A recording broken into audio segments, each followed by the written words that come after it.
Israeli Premier Benjamin Netanyahu earlier this Sunday, right before he convened his cabinet meeting, made it very clear, as you mentioned, that Israel will not negotiate under fire. That means that his Israeli delegation will not return to Cairo unless the rocket fire coming from Gaza stops completely. He added and insisted on the fact that he had never openly, or rather completely called for a conclusion to the ongoing Operation Protective Edge. Therefore, the message is clear. Operation Protective Edge continues for the time being, and he added that all options remain on the table without specifically mentioning whether or not he would be ready to redeploy troops, Israeli troops, within the Palestinian enclave in order to bring quiet back to southern communities. Benjamin Netanyahu, obviously under pressure from residents down there in the south on the Israeli side, who are complaining about having been told that they could return to their homes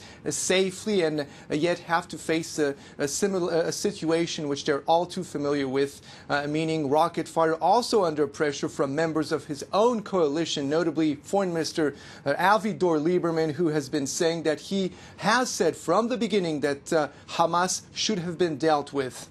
Now, Gallagher, let's talk a bit more then about these Egypt-negotiated talks going on in Cairo, or for the moment not going on. The Palestinian delegation says it will meet with the Arab League on Monday, but it had threatened to abandon the talks unless Israel agreed to return to the table, but without preconditions.